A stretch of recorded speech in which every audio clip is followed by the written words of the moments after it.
Hello friends, ಇವತ್ತಿನ ದಿವಸ ನಾವು 7ನೇ ತರಗತಿಯ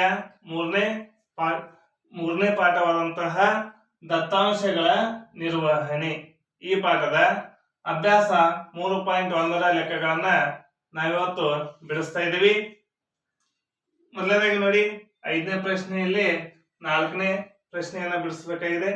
ಹಾಗಾದ್ರೆ ಇಲ್ಲಿ ಒಂದು ಕೋಷ್ಟಕವನ್ನ ಕೊಟ್ಟಿದ್ದಾರೆ. ಮೊದಲು ಕೋಷ್ಟಕವನ್ನ ತಿಳಿದುಕೊಳ್ಳೋಣ. ಇಲ್ಲಿ ಆಟಗಾರರ ಹೆಸರನ್ನು ಕೊಟ್ಟಿದ್ದಾರೆ. ಆಟಗಾರ ಎ, ಆಟಗಾರ ಬಿ, ಆಟಗಾರ ಸಿ. ಹಾಗಾದ್ರೆ ಈ ಆಟಗಾರರು ಏನ್ ಮಾಡಿದ್ದಾರೆ ಅಂದ್ರೆ 4 ಆಟಗಳನ್ನ ಆಡಿದ್ದಾರೆ. ಆಟಗಾರ ಎ ಮೊದಲನೇ ಆಟದಲ್ಲಿ 14 ಅಂಕಗಳನ್ನ, 2ನೇ ಆಟದಲ್ಲಿ 16 ಅಂಕಗಳನ್ನ, 3ನೇ ಆಟದಲ್ಲಿ 10 ಅಂಕಗಳನ್ನ, 4ನೇ ಆಟದಲ್ಲಿ 10 ಅಂಕಗಳನ್ನ ಗಳಿಸಿದ್ದಾನೆ. ಇನ್ನು ಬಿ ಆಟಗಾರ ಮೊದಲನೇ ಆಟದಲ್ಲಿ 0, 2ನೇ ಆಟದಲ್ಲಿ 8, 3ನೇ ಆಟದಲ್ಲಿ 6, 4ನೇ ಆಟದಲ್ಲಿ 4 ಅಂಕಗಳನ್ನ ಪಡೆದಿದ್ದಾನೆ. ಇನ್ನು ಸಿ ಆಟಗಾರನು ಮೊದಲನೇ ಆಟದಲ್ಲಿ 8, 2ನೇ ಆಟದಲ್ಲಿ 11, 4ನೇ ಆಟದಲ್ಲಿ 13 ಅಂಕಗಳನ್ನ ಪಡೆದಿದ್ದಾನೆ. 3ನೇ ಆಟವನ್ನು ಆತ ಆಡಿಲ್ಲ. ಹಾಗಾದ್ರೆ ಪ್ರಶ್ನೆ ಏನ್ ಕೇಳ್ತಾ ಇದ್ದಾನೆ ಅಂದ್ರೆ, ಉತ್ತಮ ಪ್ರದರ್ಶನಕಾರ ಯಾರು? ಹಾಗಾದ್ರೆ ಈ 3 ಆಟಗಾರರಲ್ಲಿ ಉತ್ತಮವಾಗಿ ಆಟವನ್ನು ಆಡಿದವರು ಯಾರು ಅಂತ ಕೇಳ್ತಾ ಇದ್ದಾರೆ. ಹಾಗಾಗಿ ಈ ಪ್ರಶ್ನೆಗೆ ನಮ್ಗೆ ಉತ್ತರ ಬೇಕಂದ್ರೆ ಈ 3 ಆಟಗಾರರ ಸರಾಸರಿಯನ್ನ ನಾನು ಕಂಡುಹಿಡಿಬೇಕು. ಹೌದಾ? ಏನನ್ನ ಕಂಡುಹಿಡಿಬೇಕು? ಸರಾಸರಿಯನ್ನ ಕಂಡುಹಿಡಿಬೇಕು. ಹಾಗಾಗಿ ಮೊದಲನೇದಾಗಿ ಎ ಆಟಗಾರನ ಸರಾಸರಿ. ಹೌದಾ? ಈ ಆಟಗಾರನ ಸರಾಸರಿಯನ್ನ ಕಂಡುಹಿಡಿಯೋಣ. ಹಾಗಾದ್ರೆ ನಮ್ಗೆ ಈಗಾಗಲೇ ಸರಾಸರಿಯ ಒಂದು ಸೂತ್ರ ಗೊತ್ತಿದೆ. ಎಲ್ಲ ವೀಕ್ಷಣೆಗಳ ಮೊತ್ತ ಡಿವೈಡೆಡ್ ಬೈ ವೀಕ್ಷಣೆಗಳ ಸಂಖ್ಯೆ. ಹಾಗಾದ್ರೆ ಎ ಅನ್ನುವಂತಹ ಆಟಗಾರ ಯಾವ್ಯಾವ ಆಟಗಳನ್ನ ಆಡಿ? 1ನೇ ಆಟದಲ್ಲಿ 14 ಅಂಕ ಪ್ಲಸ್ 2ನೇ ಆಟದಲ್ಲಿ 16, 3ನೇ ಆಟದಲ್ಲಿ 10, 4ನೇ ಆಟದಲ್ಲಿ 10 ಅಂಕಗಳನ್ನ ಪಡೆದಿದ್ದಾನೆ.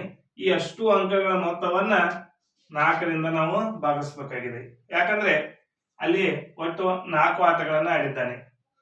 14ಕ್ಕೆ 16 ಕೂಡಿಸಿದಾಗ 30 ಆಯ್ತು. 30ಕ್ಕೆ 10 ಕೂಡಿಸಿದ 40, 40ಕ್ಕೆ 10 ಕೂಡಿಸಿದಾಗ 50 ಡಿವೈಡೆಡ್ ಬೈ 4. ಈಗ 50ಅನ್ನ 4ರಲ್ಲಿ ಭಾಗಿಸೋಣ. 4 ಒಂದ್ಲೆ 4, 5ರಲ್ಲಿ 4 ಆದಾಗ 1 ಉಳಿತು, ಮುಂದೆ 0 ಇದೆ, 10 ಆಯ್ತು. 4 2ಲೆ 8, 2 ಉಳಿತು, 1 ಪಾಯಿಂಟ್ ಹಚ್ಚೋಣ, 20 ಆಯ್ತು. 4 5ಲೆ 20. ಹಾಗಾಗಿ ಎ ಸರಾಸರಿ, ಹೌದಾ, ಎ ಆಟಗಾರನ ಸರಾಸರಿ ಅಂಕಗಳು ಎಷ್ಟು ಬಂತು? 12.5 ಅಂತೇಳಿ ಬರ್ತಾ ಇದೆ. ಅದೇ ರೀತಿಯಲ್ಲಿ ಬಿ ಆಟಗಾರನ ಸರಾಸರಿ ಬಿ ಅಂತೇಳಿ ಬರೆದುಕೊಳ್ತಾ ಇದ್ದೀನಿ. ಹಾಗಾದ್ರೆ ಬಿ ಆಟಗಾರನು 4 ಆಟಗಳನ್ನ ಆಡಿದ್ದಾನೆ. ಹಾಗಾದ್ರೆ ಪಡೆದ ಅಂಕಗಳು 0 ಪ್ಲಸ್ 8 ಪ್ಲಸ್ 6 ಪ್ಲಸ್ 4. ಹೌದಾ? ಇಲ್ಲಿ ನೋಡಿ, ಒಟ್ಟು 4 ಆಟಗಳನ್ನ ಆಡಿದ್ದಾನೆ ಅಂದಾಗ ಈ ಒಟ್ಟು ಮೊತ್ತವನ್ನ 4ರಿಂದ ಭಾಗಿಸಬೇಕಾಗಿದೆ. 6ಕ್ಕೆ 4ಅನ್ನು ಕೂಡಿಸಿದಾಗ 10, 10ಕ್ಕೆ 8ಅನ್ನು ಕೂಡಿಸಿದಾಗ 18 ಆಯ್ತು, ಡಿವೈಡೆಡ್ ಬೈ 4. ಈಗ ನೋಡಿ, 18ಅನ್ನ 4ರಲ್ಲೇ ಭಾಗಿಸೋಣ. 4 ಒಂದ್ಲೆ 4, 4ಲೆ ಎಷ್ಟು?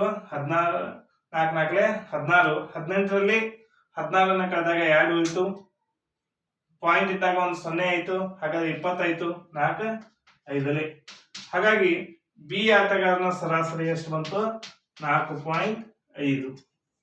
ಇನ್ನು ಸಿ ಆಟಗಾರನ ಸರಾಸರಿ, ಅದನ್ನ ಸರಾಸರಿ ಸಿ ಅಂತೇಳಿ ಬರ್ಕೊಳ್ತಾ ಇದ್ದೀನಿ.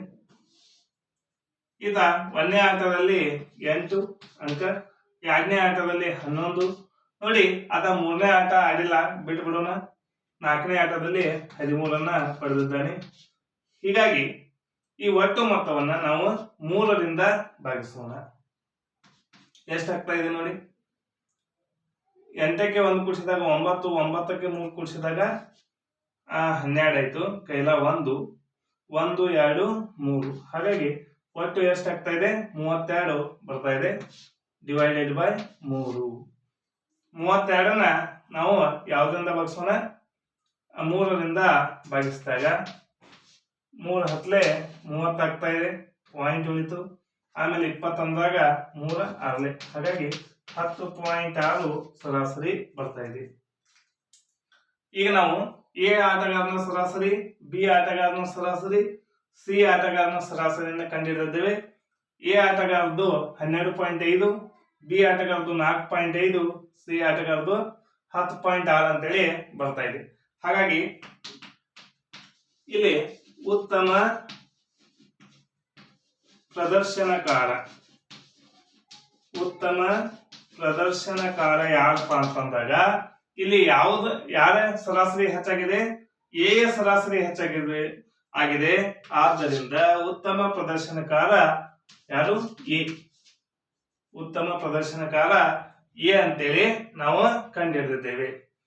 ಈ ವಿಡಿಯೋ ನಿಮ್ಗೆ ಇಷ್ಟ ಆಗಿದ್ರೆ ಲೈಕ್ ಮಾಡಿ, ಶೇರ್ ಮಾಡಿ, ಸಬ್ಸ್ಕ್ರೈಬ್ ಆಗಿರಿ. ಹೀಗೆ ನಮ್ಮ ಯೂಟ್ಯೂಬ್ ಚಾನಲ್ ಎಲ್ಲ ವಿಡಿಯೋಗಳನ್ನ ನೋಡ್ತಾ ಇರಿ. Thank you.